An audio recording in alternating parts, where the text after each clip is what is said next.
تیسری ایک دلیل پیش کرتے ہیں سیدنا علی رضی اللہ عنہ کی خلافت کے بارے میں. کہتے ہیں کہ نبی صلی اللہ علیہ وسلم جب آخری ایام میں تھے، جب آپ کی زندگی کے آخری ایام تھے، تو نبی صلی اللہ علیہ وسلم نے ایک دفعہ اپنے پاس یعنی فرمایا کہ جاؤ قلم دوات لے کر آؤ. قلم دوات. اور کیا کرنا تھا قلم دوات کے ساتھ؟ جی قلم دوات کے ساتھ نبی صلی اللہ علیہ وسلم علی رضی اللہ عنہ کی خلافت لکھوانا چاہتے تھے. یہ لکھوانا چاہتے تھے کہ میرے بعد یعنی جو خلیفہ ہوگا وہ علی بن ابی طالب ہوگا. یہ بات لکھوانی تھی نبی صلی اللہ علیہ وسلم. لیکن عمر سمجھ گئے کہ محمد صلی اللہ علیہ وسلم کہیں علی کی خلافت نہ لکھوا دیں، تو اس وقت عمر بن خطاب نے وہاں پر فرما دیا، انہوں نے دبکا مارا اور انہوں نے کہا کوئی ضرورت نہیں ہے قلم دوات کی. تو رسول اللہ صلی اللہ علیہ وسلم کو دبکا دیا، ڈرا دیا، اور نبی صلی اللہ علیہ وسلم عمر بن خطاب کے دبکے سے دبک گئے. اور آپ نے فرمایا اچھا چلو پھر رہنے دو. تو میں سب سے پہلے تو آپ کے سامنے وہ قلم اور دوات کا وہ پہلے پورا واقعہ اور اصل واقعہ جو احادیث میں ہے، جو صحیح بخاری میں ہے، صحیح مسلم میں ہے، پہلے تو میں وہ آپ کے سامنے رکھتا ہوں. رسول اللہ صلی اللہ علیہ وسلم جب آپ کی وفات ہوئی تو سوموار کا دن تھا. سبھی تقریباً جانتے ہیں سوموار کا دن تھا، اور 12 ربیع الاول تھی جب نبی صلی اللہ علیہ وسلم کی وفات ہوئی.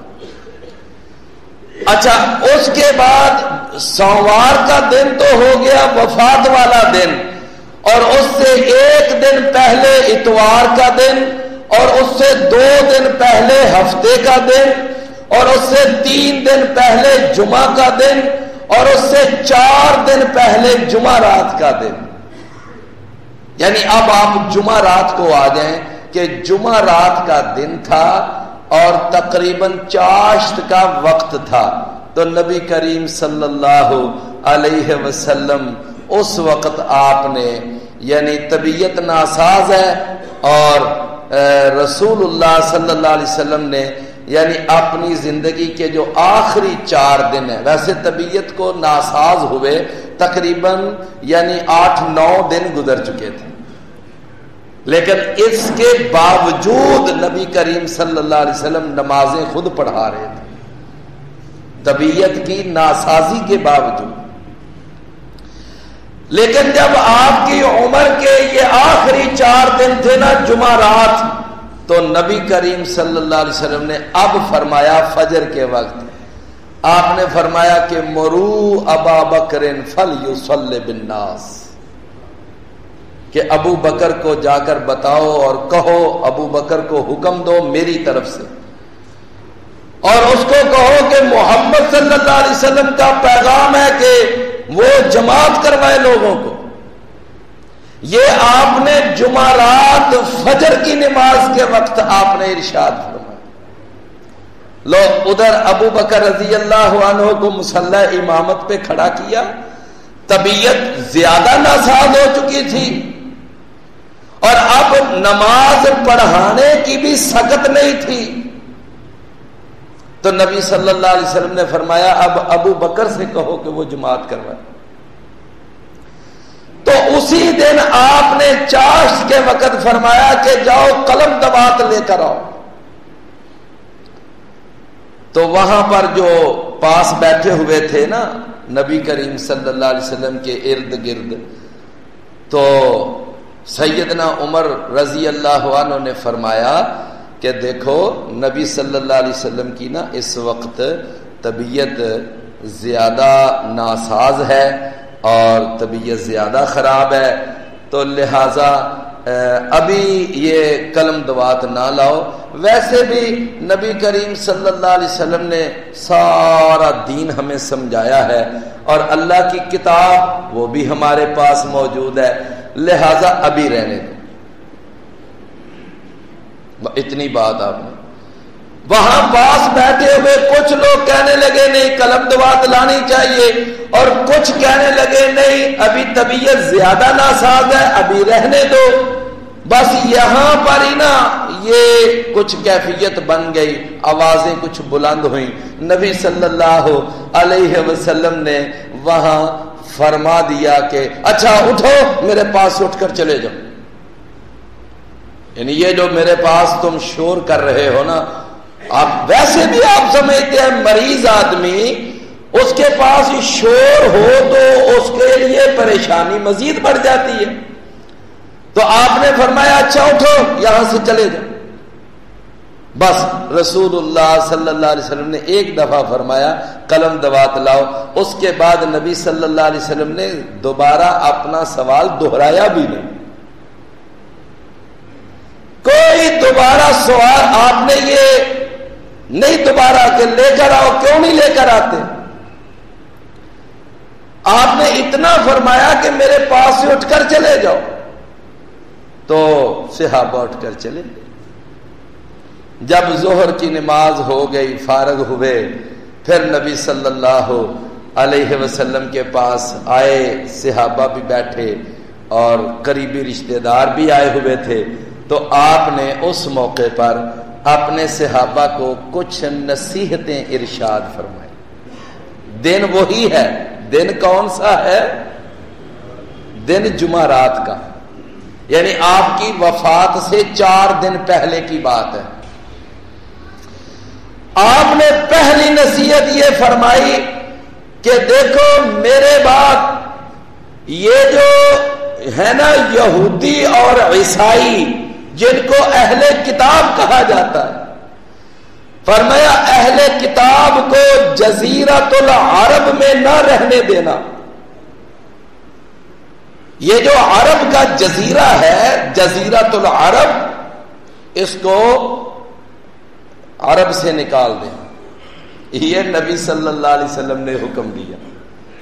لو میرے بھائیوں دیکھو کیسی زبردست بات ہے کہ جب نبی صلی اللہ علیہ وسلم دنیا سے رخصت ہوئے تو ابھی یہودی جزیرۃ العرب میں تھے. خیبر میں اس وقت ابھی یہودی موجود تھے. لیکن عمر بن خطاب کا جب دور آیا, دور خلافت, تو عمر بن خطاب نے رسول اللہ صلی اللہ علیہ وسلم کی اس نصیحت پر عمل کیا کہ نبی صلی اللہ علیہ وسلم نے فرمایا تھا کہ یہودیوں کو جزیرۃ العرب سے نکال دینا. لہذا عمر بن خطاب رضی اللہ عنہ نے ایسا کمال کا آپریشن کیا کہ وہاں سے تمام یہودیوں کو عرب سے نکال. یعنی نبی صلی اللہ علیہ وسلم کی اس وصیت پر امپلیمنٹ کس نے کی؟ جناب عمر بن خطاب. دوسری آپ نے نصیحت جو ظہر کے بعد جب مجلس بیٹھی, جب افراد بیٹھے, تو دوسری نصیحت آپ نے فرمائی کہ اے میرے صحابہ, تم نے دیکھا ہے نا کہ جب دور دراز سے مہمان آتے تھے, سفیر آتے تھے, تو جس طرح میں ان کی عزت کرتا تھا, ان کی آؤ بگت کرتا تھا, میں ان کو ایک اچھا پروٹوکول دیتا تھا اور آئے ہوئے مہمانوں کی مہمان نوازی کرتا تھا. تو نبی صلی اللہ علیہ وسلم نے فرمایا میرے بعد تم نے اسی طرح وہ سفیروں اور مہمانوں کے ساتھ میرے جیسا رویہ اپنانا ہے. یہ دوسری وصیت فرمائی. تیسری وصیت رسول اللہ صلی اللہ علیہ وسلم نے بیان فرمائی. آپ نے فرمایا دیکھنا میرے بعد نماز کا خیال رکھنا.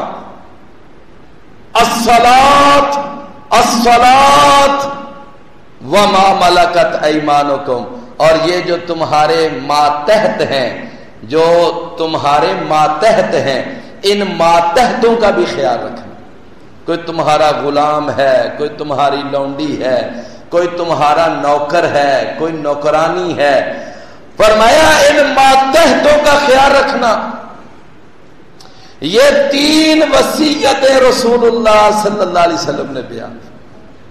ان کے علاوہ یعنی نبی کریم صلی اللہ علیہ وسلم نے بعض حدیثوں میں یہ بھی ہے کہ آپ نے فرمایا لعن اللہ الیہود والنصارى اتخذوا قبور انبیائہم مساجدا، کہ اللہ کی لعنت ہو یہودیوں پر، عیسائیوں پر، کہ انہوں نے یعنی اپنے نبیوں اور اپنے نیکوں کی قبروں کو سجدہ گاہ بنا لیا۔ لو میرے پیارے بھائیوں، یہ ہے وہ جمعرات کے دن جو قلم دوات کا واقعہ۔ اب دیکھیے کہ علماء یہاں پر یہ فرماتے ہیں کہ اگر یہ ایک اپنی طرف سے قیاس آرائی ہے نا، اپنی طرف سے کہ جی نبی صلی اللہ علیہ وسلم نے قلم دوات منگوائی کس لیے کہ وہ علی بن ابی طالب کی خلافت کا اعلان کرنا چاہتے تھے۔ یہ کہاں سے معلوم ہو گیا، کہاں سے یہ بات نکل آئی؟ اگر کوئی آدمی یہ کہے کہ آپ قلم دوات اس لیے منگوا رہے تھے کہ وہ ابو بکر صدیق کی خلافت کو پکا کرنا چاہتے تھے، تو یہ بات بھی تو کہی جا سکتی۔ دیکھو نا، اپنے پاس سے ہی ہے نا بات بنانا۔ اور ابو بکر صدیق رضی اللہ عنہ کی خلافت کے بارے میں تو نبی صلی اللہ علیہ وسلم نے واضح اشارے بھی دے دیے۔ آپ نے اپنی جگہ مصلی کس کے سپرد کیا؟ اپنا مصلی کس کے حوالے کیا؟ ابو بکر رضی اللہ۔ لہذا اگر یہ مطلب نکالنا ہے کہ خلافت کے بارے میں وصیت کرنا چاہتے تھے تو پھر زیادہ قرینے قیاس اور زیادہ درست بات اور زیادہ بہتر موقف یہ دکھائی دیتا ہے کہ وہ علی بن ابی طالب کی بجائے وہ تو ابو بکر صدیق کی خلافت کو لکھوانا چاہتے تھے کہ میرے بعد ابو بکر خلیفہ ہوگا۔ ایک حدیث میں آتا ہے کہ نبی صلی اللہ علیہ وسلم نے جب فرمایا نا کہ جاؤ ابو بکر سے کہو نماز پڑھائے، تو نبی صلی اللہ علیہ وسلم کی زوجہ اور سیدہ عائشہ یعنی ابو بکر رضی اللہ عنہ کی بیٹی سیدہ عائشہ، انہوں نے تھوڑا سا اصرار بھی کیا کہ آپ میرے ابو کی بجائے آپ عمر بن خطاب کو آپ نماز پڑھانے کا حکم دیں، اس لیے کہ میرے ابو جو ہیں وہ ذرا نرم دل ہیں، رقیق القلب ہیں، آپ کی جگہ پر جب کھڑے ہوں گے ہو سکتا ہے کہ ان کا دل پسیج جائے کہ میں محمد صلی اللہ علیہ وسلم کی جگہ پہ کھڑا ہوں، تو وہ برداشت نہ کر سکیں، نماز نہ پڑھا سکیں، لہذا عمر بن خطاب کو کہیں وہ ذرا مضبوط اعصاب کے مالک ہیں۔ رسول اللہ صلی اللہ علیہ وسلم نے پھر فرمایا جاؤ ابو بکر کو حکم دو نماز پڑھائے۔ سیدہ عائشہ رضی اللہ عنہ نے پھر اپنی بات دہرائی تو اللہ کے رسول صلی اللہ علیہ وسلم نے پھر کہا کہ ابو بکر کو کہو نماز پڑھائیں۔ جب 3 دفعہ ایسا ہی ہوا تو چوتھی دفعہ نبی صلی اللہ علیہ وسلم نے پتہ ہے کیا فرمایا؟ اللہ کے رسول نے فرمایا بے شک اللہ تعالی اور بے شک اس کے فرشتے اور جبرائیل اور تمام مومن وہ ابو بکر کے بجائے کسی اور کی امامت کو قبول ہی نہیں کریں گے۔ اب آپ اندازہ لگا لیں، فرمایا کہ اللہ تعالیٰ اس کے فرشتے اور جبرائیل اور اہل ایمان وہ ابو بکر کی امامت کے سوا کسی اور کی امامت کو قبول ہی نہیں کرتے۔ تو پھر تو ہم کہہ سکتے ہیں، ہم تو ڈنکے کی چوٹ کہہ سکتے ہیں کہ نبی صلی اللہ علیہ وسلم نے قلم دوات منگوانا تھی وہ جناب ابو بکر کی خلافت کو یعنی لکھوانا چاہتے تھے، لیکن عمر رضی اللہ عنہ نے وہاں فرمایا کہ آپ کی طبیعت ناساز ہے، چلو رہنے دو، بس اتنی سی بات، باقی رہ گیا نعوذ باللہ ثم نعوذ باللہ۔ کتنی بڑی بات ہے کہ عمر رضی اللہ عنہ نے دبکا مارا اور رسول اللہ صلی اللہ علیہ وسلم ڈر گئے۔ یہ دیکھو کیسے میرے پیارے بھائیوں کبھی آپ سوچ سکتے ہیں کہ اس طرح کی اچھا یہ بات کہنے والوں کو اتنی بھی سمجھ نہیں آئی کہ ہم بات کس شخص کے بارے میں کہہ رہے ہیں؟ وہ شخص محمد کریم صلی اللہ علیہ وسلم کے جن سے زیادہ بہادر اور جن سے زیادہ دلیر اور جن سے زیادہ طاقتور اور جن سے زیادہ اللہ کے بارے میں تقوی اور بھروسہ رکھنے والا کوئی شخص کسی ماں نے جنا ہی نہیں ہے۔ اس شخص کے بارے میں ہم کہہ رہے ہیں کہ عمر نے دبکا مارا اور رسول اللہ صلی اللہ علیہ وسلم دبک گئے۔ اللہ اکبر۔ محمد کریم صلی اللہ علیہ وسلم اتنے بہادر تھے کہ آپ ذرا دیکھیں، آپ جب مکہ سے فارغ ہوئے، مکہ فتح کیا، آپ نے فرمایا چلو اب ہم یہ بنو حوازن قبیلہ، یہ حنین کا علاقہ، اب ہم ادھر کا رخ کریں گے۔ ادھر جا رہے ہیں، 12,000 کا لشکر ہے آپ کے ساتھ، اور وہاں پر جو بنو حوازن کا قبیلہ تھا ان کو چونکہ پہلے مخبری ہو چکی تھی کہ نبی صلی اللہ علیہ وسلم اپنے مجاہدین لے کر ہماری طرف آ رہے ہیں، لہذا ان ساروں نے پلاننگ کی اور وہ مورچے بنا کر وہ پہاڑوں کے اوپر چڑھ گئے۔ درمیان میں وادی ہے، اور عین جب نبی صلی اللہ علیہ وسلم وادی میں پہنچے تو وہ چونکہ اپنے اپنے مورچے بنا کر پہاڑوں پہ پہلے ہی پوزیشنیں سنبھال چکے تھے، لہذا جب آپ درمیان میں پہنچے انہوں نے یکدم اوپر سے تیر اندازی شروع کر دی، کوئی ادھر سے تیر، ادھر سے تیر، ادھر سے۔ اب سارے مسلمان درمیان میں ہیں، وہ سائڈوں پہ ہیں اور بلندیوں پر ہیں۔ وہاں پر ایک عجیب صورتحال، افراتفری پھیل گئی، کھلبلی مچ گئی۔ اللہ اکبر۔ سارے صحابہ وقتی طور پر کوئی دائیں چلا گیا، کوئی بائیں چلا گیا، جس کا جدھر منہ آیا وہ ادھر چلا گیا۔ نبی صلی اللہ علیہ وسلم اس وقت تیروں کی بارش میں میدان کے اندر کھڑے، یعنی ہر طرف سے تیر برس رہے ہیں، لیکن عین تیروں کی بارش کے اندر بھی اتنا بڑا بہادر شخص کسی ماں نے جنا کہ وہ درمیان میں کھڑے ہیں، اور پتہ کیا کہہ رہے ہیں انا النبی لا کذب انا ابن عبد المطلب۔ اور لوگوں میری بات کان کھول کر سن لو، ایک وہ وقت تھا کہ جب میں تمہیں مکے کی گلیوں میں اور مکے کے چوکوں چوراہوں میں یہ کہا کرتا تھا کہ ایک اللہ کے سوا کوئی حاجت روا نہیں، کوئی مشکل کشا نہیں، کوئی کرنی بھرنی والا نہیں، یہ تمہارے لات، یہ منات، یہ عزا، یہ حبل، یہ سب کے سب یہ ایک تمہارے اپنے ہاتھوں کی بنائی ہوئی مورتیاں ہیں، یہ حاجت روا مشکل کشا نہیں ہے۔ فرمایا جس طرح میں تمہیں کل کلام مکے کی گلیوں میں دعوت دیتا تھا، آج حنین کی وادی میں کھڑا ہو کر بھی میں کہہ رہا ہوں کہ میں اللہ کا سچا نبی۔ جناب سیدنا عباس آپ کے چچا، انہوں نے آپ کی خچر کی لگام پکڑی ہوئی ہے، اور وہ یعنی کہ آپ کو نا چاہتے تھے ذرا محفوظ مقام پر لے جائیں۔ رسول اللہ صلی اللہ علیہ وسلم نے فرمایا نہیں، میں میدان کے اندر کھڑا رہنا چاہتا ہوں۔ آپ میدان میں کھڑے ہیں اور آپ بلا رہے ہیں آوازیں دے دے کر، آپ فرماتے ہیں بدر والو واپس آؤ، او احد والو واپس آؤ۔ آپ نے باقاعدہ صحابہ کو آوازیں دے دے کر بلایا، پھر تھوڑی ہی دیر کے بعد سارے صحابہ آپ کی آواز پر سارے پھر میدان میں جمع ہوتے جا رہے ہیں، یعنی یہ منظر بنا۔ اور میرے پیارے بھائیوں، اتنا بڑا بہادر انسان، تم اس کے بارے میں یہ کہو کہ عمر نے دبکا مارا اور محمد رسول اللہ دبک گئے۔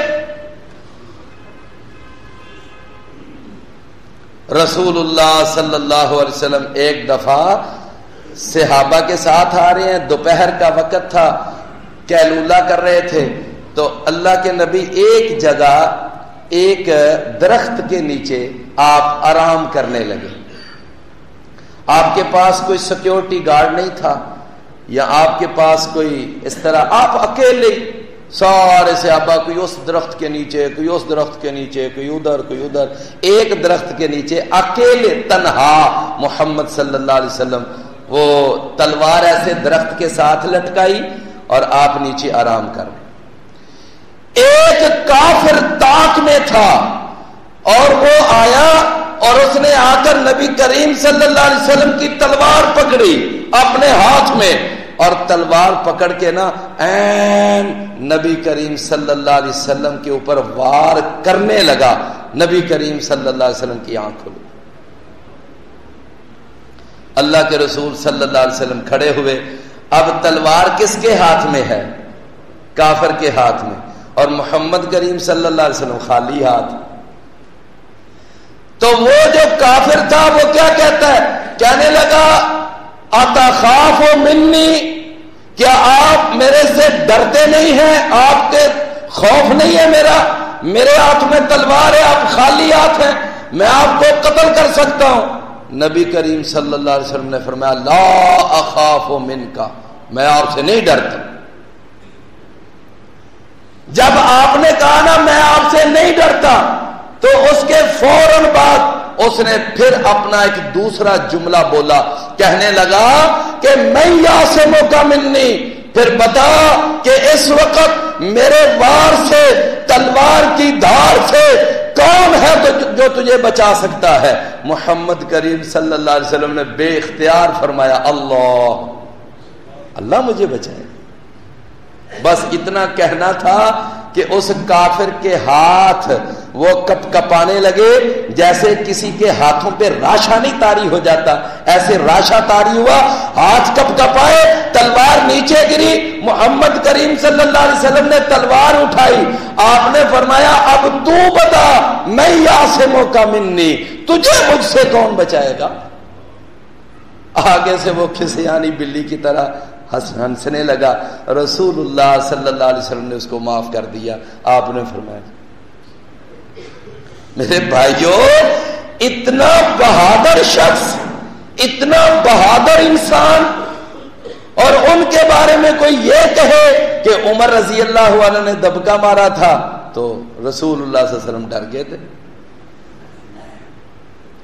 اللہ، ایک دفعہ رات کا وقت تھا، اچانک شور مچا کہ دشمن نے حملہ کر دیا ہے. نبی کریم صلی اللہ علیہ وسلم کو بھی کچھ خطرہ محسوس ہوا، تو اللہ کے رسول صلی اللہ علیہ وسلم اٹھے اور آپ ننگے، یعنی گھوڑے کی ننگی پیٹھ پر بیٹھے، کوئی زین نہیں رکھی، کوئی کچھ نہیں، بس تلوار ہاتھ میں لی. اور رسول اللہ صلی اللہ علیہ وسلم کو جدھر سے آواز آئی تھی نا کہ ادھر سے کوئی آواز آئی ہے کہ جیسے کوئی دشمن حملہ آور ہونے لگا، آپ اکیلے تنہا آپ اس طرف چل پڑے جدھر سے آواز آئی تھی. اتنی دیر میں سارے صحابہ وہ ایک جگہ پر اکٹھے ہیں، خسر پسر ہو رہی ہے، بھئی کوئی آواز آئی ہے جیسے کوئی دشمن آیا ہے، کوئی مسئلہ ہے. سارے ایک جگہ پر اکٹھے، اور پھر انہوں نے کہا کہ اس طرف نہ اس طرف چلتے ہیں. تو وہ سارے صحابہ مل کر اس طرف جا رہے ہیں. آگے جا کے کیا دیکھا کہ اکیلے محمد رسول اللہ صلی اللہ علیہ وسلم واپس آ. آپ نے صحابہ سے فرمایا کہ جاؤ جا کر اپنی اپنی جگہ آرام کرو. ہاں مجھے بھی کچھ کھٹکا محسوس ہوا تھا کہ جیسے کہ دشمن حملہ، تو میں یعنی دور دور تک دیکھ کر آیا ہوں، مجھے کہیں دشمن نظر نہیں آیا. لو دیکھو میرے بھائیوں کہ اتنا بہادر انسان جو اکیلا دشمن کے پیچھے چل پڑا، رات کا سناٹا، تو وہ شخص جو ہے وہ اکیلے عمر سے ڈر گئے، اکیلے عمر سے دبک گئے تھے وہ. لہذا یہ سارا جھوٹ ہے، یہ بکواس ہے کہ محمد رسول اللہ صلی اللہ علیہ وسلم کو عمر نے دبکا مارا اور اس لیے علی کی خلافت کا اعلان نہیں کیا. تو میرے پیارے بھائیوں، میں نے اصل میں عرض یہ کیا ہے کہ میں نے شروع میں بھی یہ مثال آپ کے سامنے رکھی کہ ایک جھوٹ جب کوئی آدمی بول لیتا ہے نا تو اس جھوٹ کو پھر سچ ثابت کرنے کے لیے اس کو آگے 100 جھوٹ اور بولنے پڑتے. یہ جھوٹ بول دیا کہ نبی صلی اللہ علیہ وسلم کے بعد جناب علی خلیفہ تھے، ان کی خلافت حق ان کا بنتا تھا، ابو بکر عمر انہوں نے چھین لی خلافت، اب یہ جھوٹ ہے۔ اب اس کو ثابت کرنے کے لیے، سچ ثابت کرنے کے لیے جھوٹ پر جھوٹ بولے۔ اللہ اکبر۔ زمانہ بھر مخالف ہو اور فلک بھی ہو عدو میرا، بگڑتا کچھ بھی نہیں ہے اگر نگہباں ہو تو میرا۔ محمد کریم صلی اللہ علیہ وسلم تو الحمدللہ اللہ کے سوا کسی کا ڈر نہیں تھا ان کے دل میں۔ تو نبی کریم صلی اللہ علیہ وسلم نے دیکھو ظہر کے بعد آپ نے نصیحتیں فرمائی، ابھی میں نے واقعہ سنایا نا آپ کو، آپ نے فرمایا کہ میرے بعد جزیرۃ العرب سے نکال دینا یہود و نصارہ کو۔ آپ نے فرمایا جس طرح میں مہمانوں کی اور سفیروں کی مہمان نوازی کرتا ہوں اس طرح تم نے بھی کرنی ہے، اور آپ نے فرمایا نماز کا خیال رکھنا اور ماتحتوں کا خیال رکھنا۔ پھر آپ نے فرمایا اللہ کی لعنت ہو اگر میرے پیارے بھائیوں جناب علی رضی اللہ عنہ کی خلافت کا بھی اعلان کرنا تھا تو باتوں باتوں میں وہ بات بھی کہہ دیتے، وہ بات بھی کہہ دیتے۔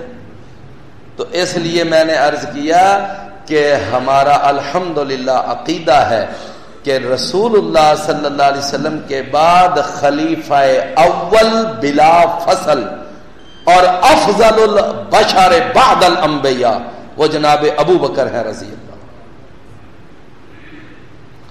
اور ابو بکر رضی اللہ عنہ کے بعد خلافت کے حقدار جناب عمر بن خطاب ہیں رضی اللہ عنہ، اور جناب عمر بن خطاب کے بعد خلافت کے حقدار اور صحیح حقدار جناب عثمان بن عفان ہیں رضی اللہ عنہ، اور عثمان رضی اللہ عنہ کے بعد خلیفہ راشد اور چوتھے خلیفہ وہ جناب علی بن ابی طالب ہیں رضی اللہ عنہ۔ اللہ ہمیں سمجھنے کی توفیق۔